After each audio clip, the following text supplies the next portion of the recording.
Muslimin dan muslimat rahimakumullah. Alhamdulillah, syukur pada Allah dengan limpah kurnia taufik hidayat diperkenankan kita bersama-sama dalam rumah Allah yang mulia ini. Jangan lupa kita berniat i'tikaf, nawaitu sunnatul i'tikaf fi hadzal masjid lillahi ta'ala. Sahaja aku berniat i'tikaf dalam masjid ini kerana Allah. Ya, para jemaah yang dimuliakan Allah, kita menyambung kembali dalam pelajaran kitab Sirah Salikin juzuk keempat, di mana kita telah sampai di muka surat 95. Kita sedang membicarakan daripada perihal takut kepada Allah Subhanahu wa taala, sehingga menjadikan sebahagian daripada orang-orang salihin, khususnya para sahabat-sahabat Rasulullah sallallahu alaihi wasallam, sampai ada yang bercita-cita, lebih baik aku menjadi seekor burung, lebih baik aku menjadi sepohon kayu, lebih baik aku menjadi sebutir pasir. Begitulah keadaan mereka. Walaupun kita sedar bagaimana kuatnya takwa para sahabat tersebut dan bagaimana kuatnya ibadat, tetapi mereka merasakan begitu takut pada Allah dan merasakan diri mereka itu tak ada artinya, bahkan banyak dosanya. Kalaulah itu para sahabat-sahabat dan para alim-alim ulama, apalah kita ni pula ya tuan-tuan, ni lebih-lebih lagi lah patut kita rasakan lebih banyak dosa. Tak ada apa pun kita. Dan itu hakikat sebenarnya. Hakikat sebenarnya kita ni nothing tuan-tuan, apa-apa, kosong. Yang kita buat ibadat ini adalah Allah yang izinkan, Allah yang gerakkan. Tak ada satu inci pun kita dapat bergerak kalau tidak dengan izin Allah. Yang kita sedekah, kita khairat, itu Allah yang punya. Allah yang rezekikan pada kita, dan itulah yang kita keluarkan kembali. Jadi apa yang ada pada kita, apa yang kita buat baik, tak ada apa pun. Tapi yang ada pada kita ialah dosa kita. Yang kita lakukan dengan dosa mata, dosa telinga, dosa lidah, kaki, tangan dan seterusnya. Itulah yang menyebabkan kadang-kadang para sahabat itu merasa begitu takut pada Allah. Bahkan mereka merasa lebih baiklah mereka menjadi seekor burung ataupun sepohon kayu atau sebutir pasir. Baiklah, pada malam ini kita menyambung dengan di mana sampai kita di muka surat 95. Berkata Tuan Pengarang kita Syekh Abdul Samad Falambani rahimahullah ta'ala, wa nafa'ana Allah bihim bikum fid darani amin. Semoga dimanfaatkan ilmunya dunia dan akhirat pada kami semua, amin. Khatimah atau kesudahan, sebagai penutup daripada bab takut ini. Kami bermohon kepada Allah Ta'ala diberikan kesudahan yang baik semasa mati, dan berlindung dengan Allah Ta'ala daripada kesudahan yang buruk ketika mati. Inilah doa Tuan Pengarang, dan inilah doa kita juga bersama. Al-Imam Ghazali rahimahullah ta'ala berkata, wa aksaruha ulai yarji'u khawfuhum ila su'il khatimah. Dan kebanyakan mereka yang rasa takut kepada Allah, mereka rasa takut sekali, iaitu kembali kepada Allah dalam keadaan su'ul khatimah atau kesudahan yang buruk. Inilah yang paling sekali mereka takut. Daripada semua ketakutan-ketakutan yang ada, yang paling sekali mereka orang-orang yang bertakwa itu takut su'ul khatimah. Apa tu su'ul khatimah? Su' tu mana jahat, khatimah tu penutup, makna penutup umur kita dalam keadaan kejahatan. Kejahatan ini ada dua. Kejahatan tu mungkin dalam maksiat, itu masih ringan lagi.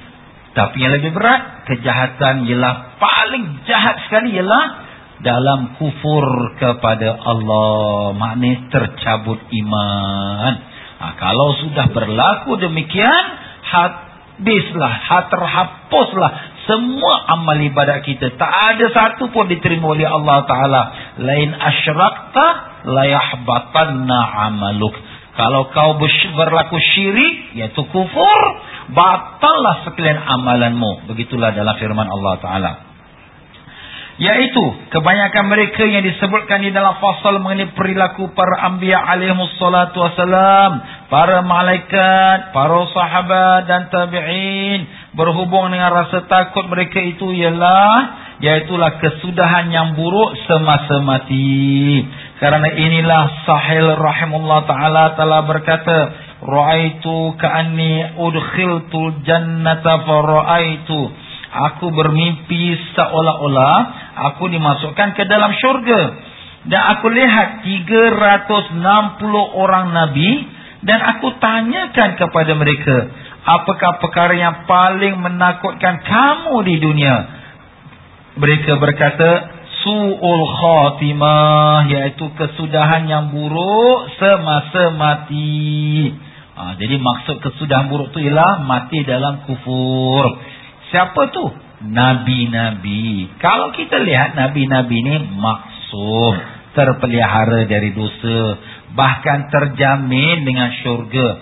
Namun demikian, mereka sangat rasa takut dalam segala perkara yang mereka takut dalam hidup dunia, ialah mati su'ul khatimah. Jadi kalau kita fikir-fikir balik, nak buat apalah kita ni dekat dalam dunia ni, gaduh-gaduh dengan orang, nak rebut-rebut harta, nak rebut kedudukan, nak buat apalah kita nak tunjuk diri kita. Kita yang lebih patut rasa takut bagaimana mati kita. Belum tahu lagi ni. Itu walaupun Islam sekarang ni sembahyang, ibadah, pagi, haji, umrah, belum tahu lagi kita bagaimana di penghabisan umur kita. Inilah yang patut lebih merunsingkan kita, sehingga Al-Imam Ibn Qayyim rahimahullah ta'ala mengarang satu buku yang membicarakan tentang su'ul khatimah, yang menjadikan orang-orang alim, orang-orang ahli ibadat, orang-orang bertakwa sepanjang umur mereka sampai beruban rambut-rambut mereka kerana takut bagaimana akhir umur mereka. Inilah dia tuan-tuan. Kita boleh duduk di dalam satu corner di waktu malam sebelum tidur, kita muraqabah, tanya diri kita, hai diri aku ini, apakah engkau ni sudah terjamin mati dalam Islam? Jawapannya sudah tentu tidak. Tapi kenapa kau lalai? Masih sibuk dengan urusan-urusan orang lain. Masih bersibuk dengan urusan-urusan dengan kedudukan, nama dan sebagainya. Sedangkan kau tidak rasa takut dan bimbang. Kita ni tuan-tuan dan puan-puan, maaflah. Kita bimbang ekonomi kita. Kita bimbang gaji kita. Kita bimbang sakit penyakit. Kita bimbang balak malapetaka. Tapi pernah tak kita tanya pada diri kita, bimbangan kita tentang akhir umur kita? Seolah-olah kita tak fikirkan langsung. Seolah-olah kita ni macam sudah confirm lah mati Islam. Seolah-olah demikian. Padahal orang-orang yang lebih dahulu pada kita, yang lebih kuat imannya, lebih taat kepada Allah, semuanya merasa bimbang bagaimana penghabisan umur mereka. Sahal rahimahullah ta'ala berkata lagi, rasa takut golongan siddiqin terhadap su'ul khatimah itu terdapat pada setiap lintasan hati dan setiap gerak-gerinya kelihatan pada tubuh badan. Jadi bukan maknanya satu waktu, satu saat, bahkan setiap detik mereka merasa bimbang su'ul khatimah. Kenapa pula? Sebab mati datang bila-bila masa.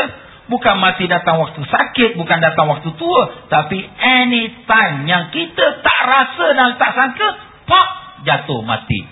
Itulah dia tuan-tuan. Jadi para orang siddiqin, mereka merasa bimbang setiap detik dan saat akan kebimbangan su'ul khatimah. Mereka lah yang disifatkan oleh Allah Ta'ala dengan sifat takut kepada Allah apabila Allah berfirman, wa qulubuhum wajilah, dan hati-hati mereka itu amat takut kepada Allah. Ini yang sebenar-benar takut kepada Allah, iaitu bimbang mereka mati dalam su'ul khatimah. Al-Imam Ghazali rahimahullah ta'ala telah berkata, wa kana Abu Darda yahlifu billah. Abu Darda radhiyallahu an bersumpah dengan nama Allah Ta'ala, tiada seorang yang merasa aman daripada dengan keimanannya daripada dicabut ketika mati, melainkan dicabut keimanannya itu, waliyazubillah mzali. Artinya kalau dia merasa aman, mati aku ni insyaAllah mati beriman, mati Islam insyaAllah, dia rasa aman, tak rasa bimbang, tak rasa takut, orang yang seperti inilah yang akan dicabut imannya. Ustaz, kenapa pula? Inilah dia sifat orang munafik. Orang munafik ni tuan-tuan, dia tak bimbang. Kenapa tak bimbang? Sebab hati dia ada penyakit. Fi qulubihim maradun. Dalam hati dia penyakit. Jadi bila dalam hati dia penyakit, keimanan dia sakit, dia tak rasa bimbang tentang mati, su'ul khatimah. Tak rasa. Dia yakin dia orang Islam, dia yakin mati beriman. Sebab tu para sahabat-sahabat sebagai buktinya, yang memang orang yang radhiyallahu anhum, yang diridha Allah, mereka semua bimbang tentang akhir umur mereka. Sehingga mereka bercita-cita, biarlah aku jadi seekor burung lebih baik, biar aku jadi sebatang pokok kayu lebih baik. Kenapa? Kerana takut mereka kalau akhir umur mereka, na'udzubillah, mati dalam kufur dan mati dalam kemurkaan Allah. Sebab tu di sini tuan-tuan dan puan-puan ni, orang yang tak merasa takut, tak merasa bimbang akan su'ul khatimah, itulah orang yang akan mendapatkan su'ul khatimah. Sebab tu kita kena nangis, tanya diri kita, muraqabah diri kita, astagfirullah. Sebab tu Nabi SAW mengatakan orang mukmin kalau dia buat satu dosa, dia merasakan seperti satu gunung yang besar atas kepala dia, takut. Tetapi orang munafik, kalau dia buat dosa seperti gunung, dia akan merasakan seperti lalat yang hanya hinggap di atas batang hidung. Sekejap je aku halau dia, dia akan terbang. Kenapa? Tak rasa bimbang dan takut. Itu munafik. Walaizubillah min zalik. Minta Allah jauhkan kita dari sifat munafik itu. Jadi di sinilah menunjukkan makna sahabat ni, Abu Darda ni bersumpah dengan nama Allah. Sahabat ni bukan sebarang orang tuan-tuan. Kalau dia sumpah dengan nama Allah, makna perkara tu memang betul-betul serius. Siapa yang tak rasa bimbang dicabut iman waktu mati, maka dialah yang akan dicabut imannya. Sebab tu dalam ayat Quran Allah mengatakan, afa aminu makrallah fala ya'manu makrallahi illal qaumuz zalimun. Apakah mereka merasa aman daripada azab Allah? Tiada siapa yang merasa aman dari azab Allah melainkan orang yang zalim pada dirinya. Kita tengok gempa bumi sana, sekarang ni gempa bumi dah macam common dah. Dan semua mereka yang terkena gempa bumi itu, semuanya tak fikir dan tak sangka yang akan kena pada diri dia. Begitulah dia tuan-tuan. Patut kita lihat tu semua. Kita rasa bimbang bagaimana diri kita. Bagaimana kalau berlaku di negara kita. Bagaimana kalau tertimpa balak dan malapetaka. Itu pun masih kecil. Kecil. Kalau dibanding dengan su'ul khatimah. Kalau tertimpa balak. Kalau kita mati sekalipun. Tapi kalau mati dalam iman. Kita masih ada Islam pada diri kita. Itu masih lagi nikmat Allah pada kita. Bukan makna kita susah lagi. Tak ada. Masih lagi nak nikmat. Tetapi kalau sudah mati su'ul khatimah, habis, tak guna lagi lah semua ibadat dia. Bagi dia di akhirat tu, neraka sajalah tempatnya menantikan dia. Waliyazubillah min zalik. Al-Imam Ghazali rahimahullah ta'ala berkata lagi, dan apabila Sufyan rahimahullah ta'ala dikunjungi maut, beliau pun menangis dan meratap. Lalu dikatakan kepadanya, wahai Abu Abdullah, berharaplah kepada Allah Ta'ala. Sesungguhnya keampunan Allah Ta'ala lebih besar daripada dosa-dosamu. Sufyan menjawab, apakah kamu ingat aku menangis kerana dosa-dosaku? Kalaulah aku tahu aku ini akan mati dalam keadaan mentauhidkan Allah Ta'ala, nescaya aku tidak peduli menemui Allah Ta'ala dengan membawa dosa-dosa seumpama gunung besarnya sekalipun. Kenapa tuan-tuan? Sebab yang penting mati dalam tauhid, mati dalam iman. Kalau kita mati dalam tauhid, mati dalam iman, insya-Allah berapa banyak dosa pun, kalau Allah nak ampunkan, Allah boleh ampunkan. Kalau Allah nak azab, Allah azab. Tetapi pasti sekali orang yang diazab itu, kalau dia ada iman walau sebesar zarrah, akan akhirnya masuk ke dalam syurga. Itu sudah janji Allah Ta'ala. Sudah dalam hadis-hadis Nabi SAW, sudah Allah berjanji, iaitu sesiapa yang ada sebesar zarrah dari iman dalam hatinya, akhirnya dia akan ke syurga juga. Itu tempatnya. Tetapi kalau sudah tidak ada iman, jangan katalah pahala sebesar gunung pun tak gunalah. Besok ke akhirat nerakalah selama-lamanya. Tengok, kita lihat Abu Sufyan As-Sawri. Siapa dia? Seorang ulama tabi'in dan seorang wali Allah yang masyhur. Inilah dia kata waktu dia nak meninggal, takut dia su'ul khatimah. Padahal kita dah tahu dah bagaimana kewalian dia, bagaimana kealimannya. Tapi itulah yang dibimbangkan. Patut kita ambil pelajaran dari kata-kata tersebut. Sahal rahimahullah ta'ala berkata lagi, murid itu takut diduga dengan perkara-perkara maksiat. Dan orang-orang yang arifin, yang marifat itu takut diduga dengan kekufuran. Nampak tuan-tuan? Kita ni takut dosa. Itu dosa, ini dosa. Memanglah dosa tu perlulah kita tinggalkan. Tetapi yang lebih besar, bahkan ibu sekalian dosa ialah kufur kepada Allah. Sebab tu perkara yang paling penting dalam agama ni ialah usuluddin, tentang tauhid. Kalau sekira kita kufur pada Allah, tersilap kita memegang akidah yang salah, biar sembahyang lekuk-lekuk dahi pun tak diterima oleh Allah. Itu sebab tu imam-imam kita, ulama-ulama kita tekankan bab bahagian akidah, bahagian tauhid. Tapi semuanya perlu. Tauhid, fikih, tasawuf. Ini bab tasawuf. Kalau sekira orang ada tauhid, ada fikih, tapi tak ada tasawuf, pun tak ada rasa apa-apa bimbang. Orang yang tak rasa bimbang, awaslah. Bimbang-bimbang, imannya akan dicabut ketika saat matinya. Waliyahzubillah min dzalik. Dan Nabi SAW bersabda lagi, ya ma'syaral hawariyin, wahai sekalian hawariyin, kamu takut kepada perkara-perkara maksiat, dan kami para anbiya takut kepada kekufuran. Ini kemungkinan dari Nabi Isa AS, ya.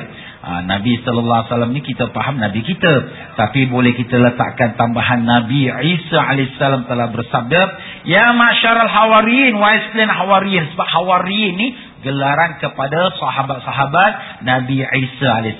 Kalau Nabi kita Sayyidina Muhammad SAW dinamakan sahabat-sahabat.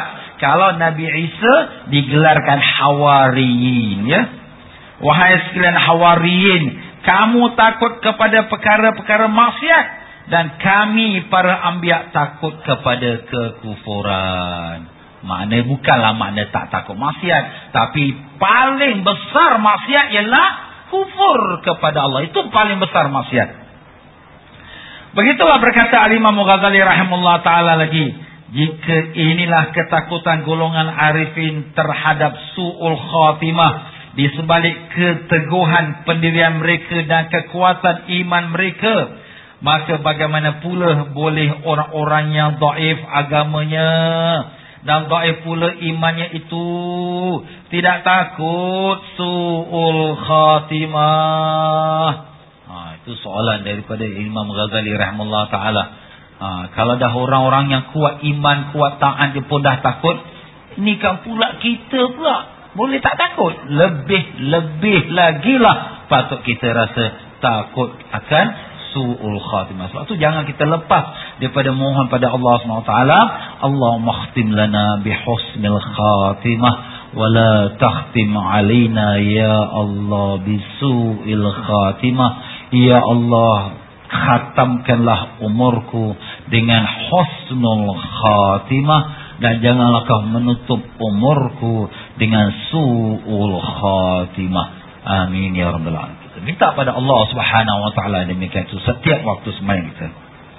Al-Imam Ghazali rahimahullah taala menyebutkan di dalam Ihya Ulumuddin beberapa sebab yang membawa kepada su'ul khatimah, dan seyogialah setiap orang yang mahukan kemenangan di akhirat memelihara dirinya daripada semua itu.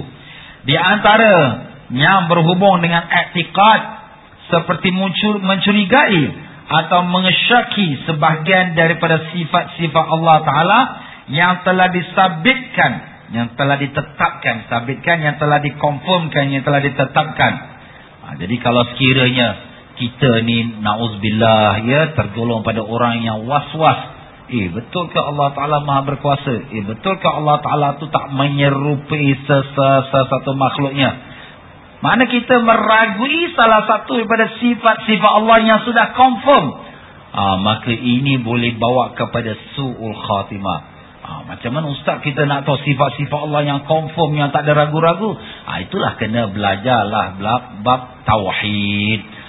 Jadi dalam kita mempelajari bab tauhid, sifat Allah tu banyak, ya. Bahkan lebih pada 99. Ada orang ingat nama Allah 99, Asmaul Husna, itulah sifat Allah. Bahkan lebih lagi.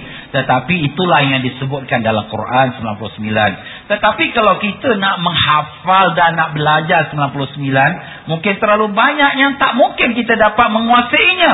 Jadi para ulama telah mengambil intipati. Yang paling penting dari sekalian yang 99 itu ialah yang 20. Itu yang kita kata belajar sifat 20. Kenapa pula ustaz ni sifat Allah kan banyak, kenapa 20? Bukan menafikan yang lain, tetapi ini untuk mengambil yang paling important supaya mudah. Yang budak kecil pun mudah, yang bapa budak pun mudah. Tapi kalau kita tanya budak-budak sekarang pun dah tak tahu belajar sifat 20. Maaf tanya pula bapak budak pun ada yang tak tahu pula. La ilaha illallah.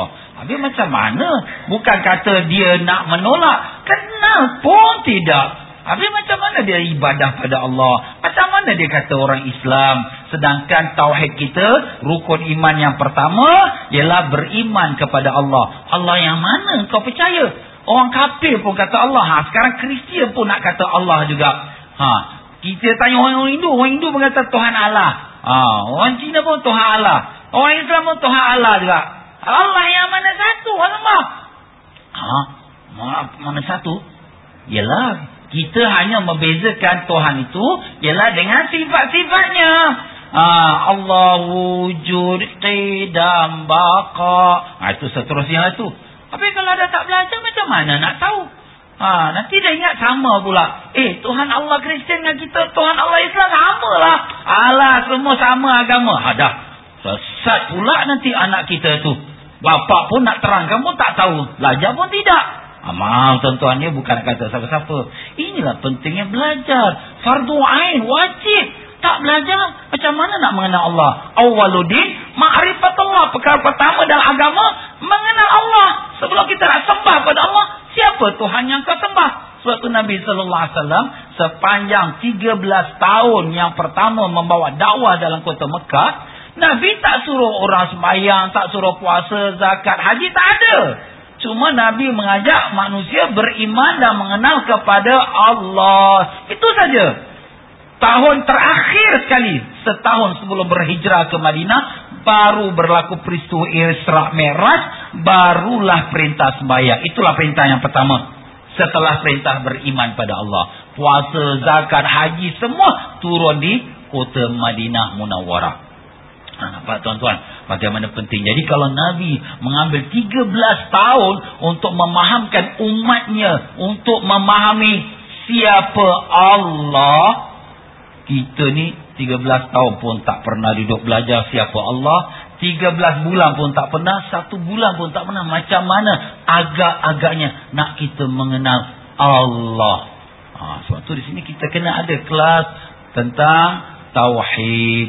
Tapi tauhid tu biar tauhid yang betul ahlu sunnah wal jamaah. Itulah tauhid yang telah dibekalkan Nabi kepada sahabat, sahabat pada tabi'in, tabi'in pada tabi'in, sampailah pada ulama kita pada awal-awal 300 tahun yang pertama dan membukukannya dan sampailah turun-temurun sampai kita hari ini. Tapi tak mustahil, walaupun sudah dibekalkan Nabi SAW, fahaman-fahaman yang bermacam-macam tu kadang keliru kita. Sebab tu perlunya kita mempelajari tauhid yang betul. Habis ustaz kita belajar tauhid tapi tak ada sebut sifat 20 pula. Kalau macam tu, lebih baiklah carilah ustaz yang ada mengajar sifat 20. Sebab itulah yang telah kita warisi daripada alim-alim ulama. Kalau dia belajar 99 sifat, saya bagi tahu tuan-tuan, kan belajar 99 sifat, dia hanya baca gitu saja. Bukan nak mendetail, bukan nak menerang. Sebab tak mampu akal kita. Kita ada kerja, kita ada suami, ada isteri, ada anak. Banyak lagi urusan. Bukan kita nak jadi ulama. Kita hanya nak mengenal Allah, cukuplah. Sebagai memenuhi fardu ain. Lainlah kalau dia tu nak jadi ulama, nak jadi ustaz, ustazah, lebih daripada itu lagi. Bukan kata 99, lebih lagi dia kena belajar lagi. Quran semua dia kena korek. Tapi kalau sekiranya sebagai orang awam, untuk melepasi fardu ain, sekadar mengetahui siapa Allah yang dia sembah, cukuplah tu dengan 20 sifat Allah yang wajib, dan mengetahui pula lawannya 20 sifat yang mustahil, dan mengetahui pula satu sifatnya harus. Itu semua dalam pelajaran bab tauhid ahlus sunnah wal jamaah. Itu dia tuan-tuan ya. Sebahagian daripada sifat-sifat Allah Ta'ala yang dah disabitkan dan mengesyaki ketuhanan Allah Ta'ala. Dia syak Allah Ta'ala Tuhan. Tuhan Allah Ta'ala Tuhan. Macam mana pula Allah Ta'ala jadi Tuhan? Dia jadikan kita, habis siapa pula jadikan dia? Datang setan cocok kat kepala dia. Habis ustaz, kalau kita kena soal macam tu macam mana? Ini kadang-kadang setan datang kat otak kita ni. Kita semua Allah jadikan. Habis kalau kau semua Allah jadikan, siapa jadikan Allah? Nak jawab apa? Jawab kita, amantu billah. Aku beriman pada Allah. Setan, kau nak cakap apa? Cakaplah. Aku tak peduli. Aku tetap beriman pada Allah. Jangan kita layan, jangan kita nak berhujah, kita tinggalkan. Sebab tu pernah Imam Fakhrul Razi, seorang ulama tafsir yang besar di Andalus di Spanyol. Waktu dia pergi ke Mekah, berjumpa dengan seorang wali Allah yang bernama Syekh Muhyiddin bin Al-Arabi. Syekh Muhyiddin bin Al-Arabi dia mengajar atas Jabal Hindi, Bukit Hindi, berhadapan dengan tempatnya sekarang namanya Pintu King Abdul Aziz. Dia mengajar ke sana, wali Allah dan ulama besar yang ada di Mekah. Kemudian lepas dia pun balik ke negeri Spanyol, dia pun membuatkanlah jawapan kepada soalan-soalan yang mungkin syaitan akan soal dia. Dia alim ni, alim ilmu tafsir, alim ilmu usuluddin. Kemudian dia pun tulis soalan satu, ini jawapan. Soalan dua, sampai 99 soalan. Waktu dia nak nazak, datang syaitan dan tanya dia pun jawab. Tanya dua, dia jawab. Tanya nombor tiga, dia jawab. Semua soalan yang dia sudah fikirkan syaitan akan soal, betul-betul syaitan soal dia. Dan dia pun jawab seperti apa yang dia telah siapkan. Dah habis 99 soalan dan habislah 99 jawapan. Syaitan soal yang ke-100, alamak, modal dah habis. Dah tak tahu apa nak jawab. Jadi ini tuan-tuan, syaitan kalau soal kita tak boleh jawab, kita dah macam ragu-ragu, was-was, mati masa tu, mati kafir. Na'udzubillah min zalik. Kalau sekarang kita na'udzubillah, satu orang tu dekat meninggal, dia pun kata, agama Islam betul ke agama Kristian yang betul? Was-was, mati kafir dia, na'udzubillah, sebab dia tak yakin pada Islam. Allah Ta'ala betul ke Tuhan ataupun macam mana mati dia, mati kafir, na'udzubillah, sebab dia bukan mati atas keyakinan Allah sebagai Tuhan. Jadi guru dia Syekh Muhyiddin bin Al-Arabi masa tu sedang mengajar, sebagaimana yang disebut tadi, depan Masjidil Haram. Jadi guru ni Allah bukakan kasyaf. Nampak murid dia ada kat Spanyol. Masa zaman dulu tak ada CNN kan tuan. Tapi Allah buka, boleh nampak murid dia sedang dalam godaan syaitan. Kalau tak dapat jawab, mati kafir. Apa guru dia kata tengah-tengah kat Mekah ni? Qul amantu billah bila dalil. Katakanlah aku beriman pada Allah tanpa dalil. Suara guru yang pada Mekah, boleh murid dekat Spanyol boleh dengar. Padahal pada ribu-ribu batu tuan-tuan. Telefon tak ada, handphone tak ada, satelit tak ada. Tapi murid ni boleh dengar. Inilah namanya karamah para awliya. Karamah. Jadi bila Syekh Fakhrul Razi pun dengar, dia pun kata, amantu billah bila dalil. Aku beriman pada Allah tanpa bukti, tanpa dalil. Setan kau nak kata apa? Katalah, tetap aku beriman pada Allah. Mati dia, alhamdulillah, mati beriman. Ini tuan-tuan, ini satu contoh lah. Satu contoh bagaimana kita ni sebenarnya tidak akan dilepaskan oleh syaitan sewaktu sakratul maut. Jadi kalau berlaku pada kita dengan keadaan demikian, ingatlah, aku beriman pada Allah tanpa dalil bukti. Apa syaitan nak kata, katalah. Tapi kita kena kenal Allah. Jangan nanti datang rupa bentuk macam ni. Ini Allah, ini Tuhan. Dah syirik kita pula. Padahal Allah tidak menyerupai sesuatu. Laisa kamitslihi syai'. Allah tak menyerupai sesuatu. Itu bahasan-bahasan dalam bab tauhid tuan-tuan. Ya. Itu penting kita pelajari. Demikianlah. Dan sebagainya seperti setengah etikat golongan yang bid'ah dalam ilmu usuluddin. Jadi golongan bid'ah ni golongan yang terkeluar pada ahlus sunnah wal jamaah dalam bahagian usuluddin. Kita dah ingat bid'ah ni buat maulud, buat berjanji, buat kenduri. Tidak, bid'ah ni orang yang menyalahi ahlus sunnah wal jamaah, itulah yang dinamakan golongan ahlul bid'ah. Itu hakikat sebenarnya. Apakah maksudnya golongan ahlul bid'ah? Ialah golongan yang terkeluar daripada ahlus sunnah wal jamaah dalam i'tikadnya, dalam pengamalannya dan dalam selok belok hidupnya. Itulah tuan-tuan ya.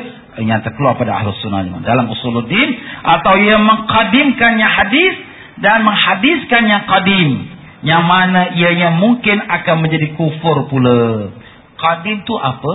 Qadim tu sudah sedia ada, tidak ada permulaan baginya. Hadis tu makna yang baru. Siapa yang qadim, Ustaz? Siapa yang baru pula? Ma siwallahi hadisun. Selain Allah semuanya baru.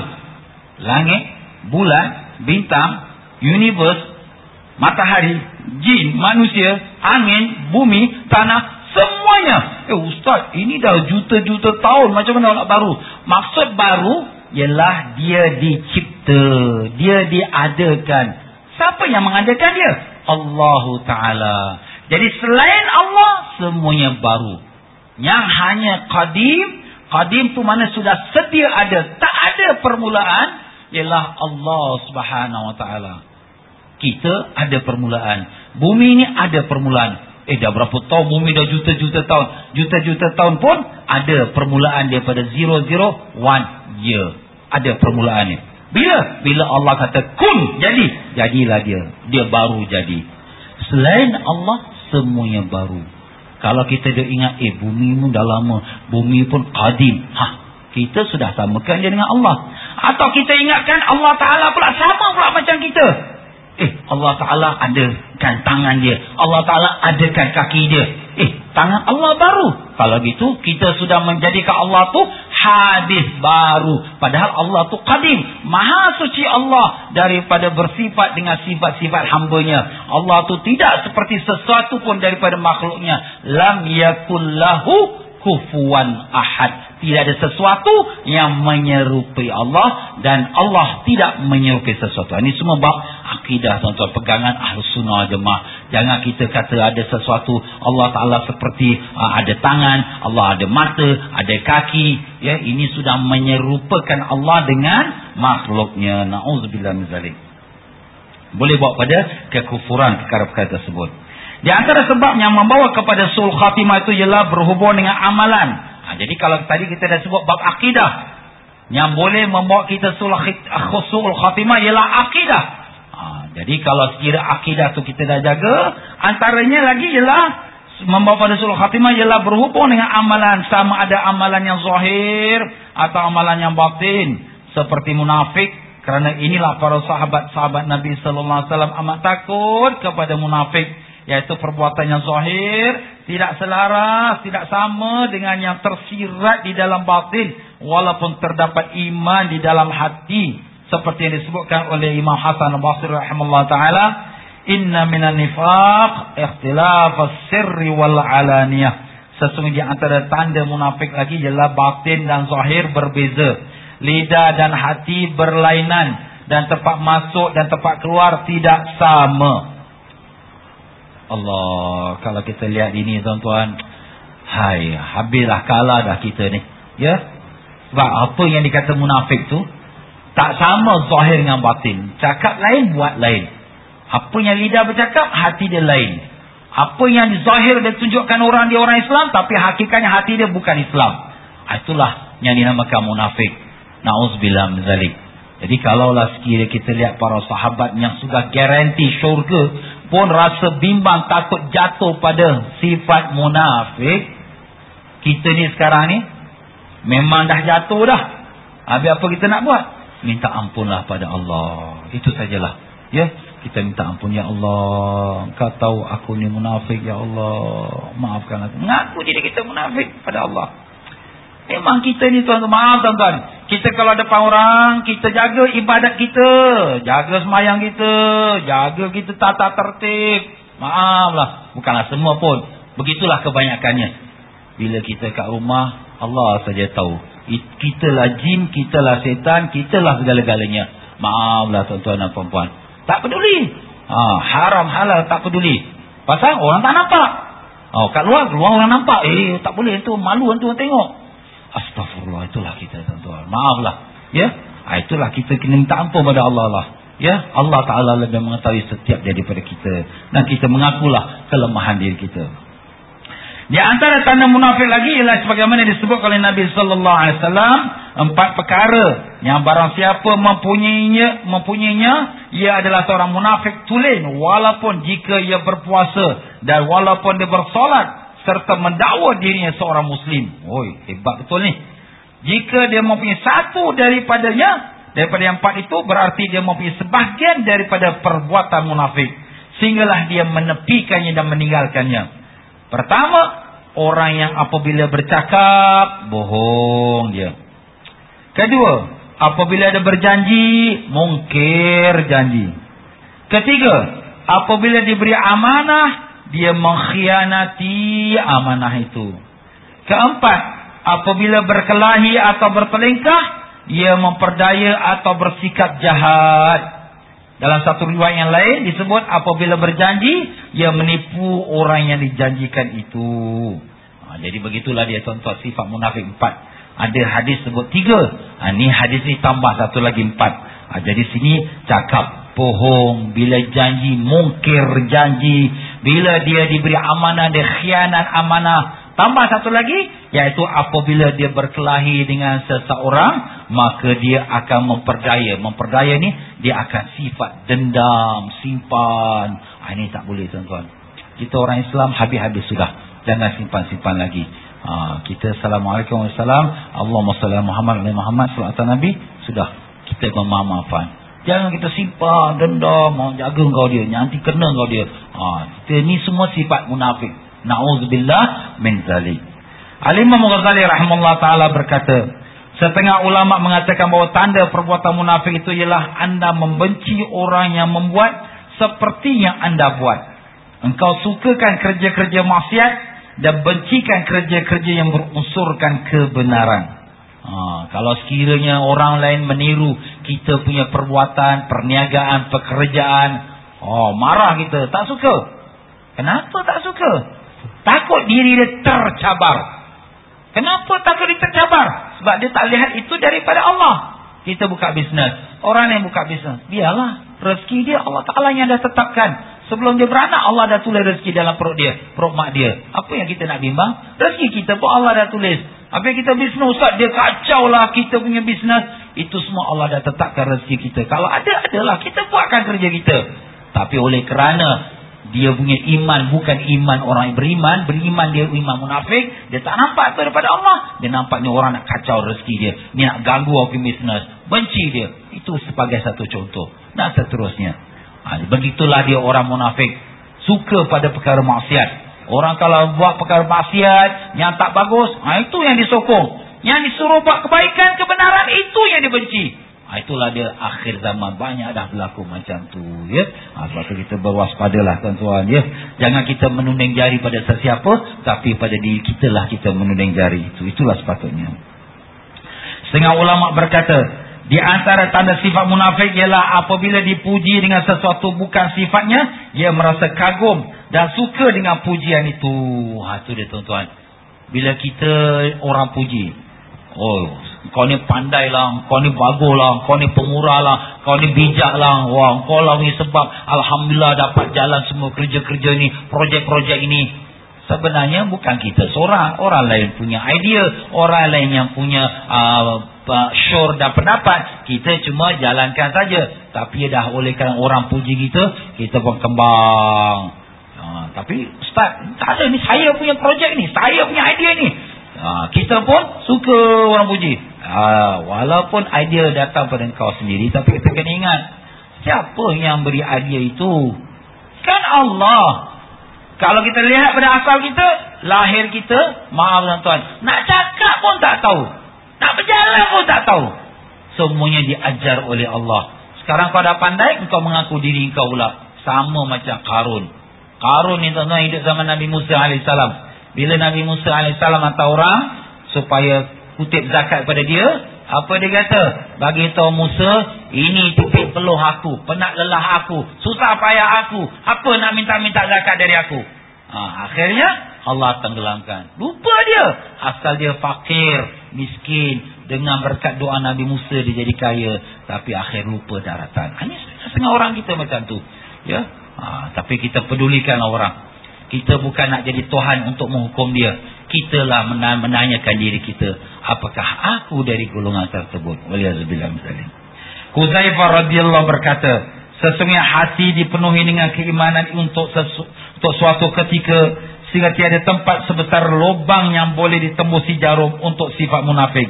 Dan pada suatu ketika yang lain, hati dipenuhi pula dengan sifat munafik, sehingga tiada tempat sebesar lubang yang boleh ditembusi jarum untuk iman.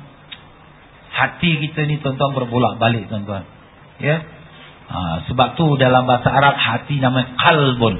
Apa makna qalbun? Berbolak-balik. Kenapa berbolak-balik? Kita tengah duduk dalam majlis ni, hati kita rasa takut, kecut pada Allah, takut bimbang sifat munafik, takut mati sul khatimah. Habis majlis ini, bila kita dah tengok pula gambar-gambar, tengok pula poster-poster, kemudian dah campur dengan orang-orang, dah kita cerita hal dunia pula, ketawa kita, lupa kita tentang akhirat, lupa kita tentang sul khatimah. Dah macam bukan orang Islam lagi kita dah. Hati kita pun sudah lalai daripada Allah Ta'ala. Allah, ini apa kata Huzaifah ni memang betul lah. Pada satu ketika kita begitu sekali iman kita, selubang besar, lubang jarum pun tak ada daripada munafik. Tetapi sebalik bila salah masa yang lain, kita pula berbalik pula pada yang lain. Itulah sebab kita selalu doa, Allahumma tsabbit qulubana bil iman. Ya Allah, tetapkanlah hati-hati kami dengan iman, ya rabbal alamin. Kena doa tuan-tuan. Sebenarnya apa yang kita bimbangkan ini, apa yang kita takut ini, semuanya tak akan dapat selamat. Saya, tuan-tuan, wali-wali Allah, nabi-nabi, semua tidak akan dapat selamat, melainkan Allah yang selamatkan. Dan kalau Allah yang selamatkan, kita minta pada Allah. Selain daripada menjaga amal-amal kita. Ini sebab saja. Menjaga amalan ini sebab saja. Tapi Allah yang menetapkan kita ni mati husnul khatimah atau su'ul khatimah. Jadi sebab itulah kita kena selalu muraqabah diri kita. Jangan kita rasa puas hati dengan amalan kita sahaja. Nah, kita berhenti pada kata Imam Ghazali, wallahu a'lam.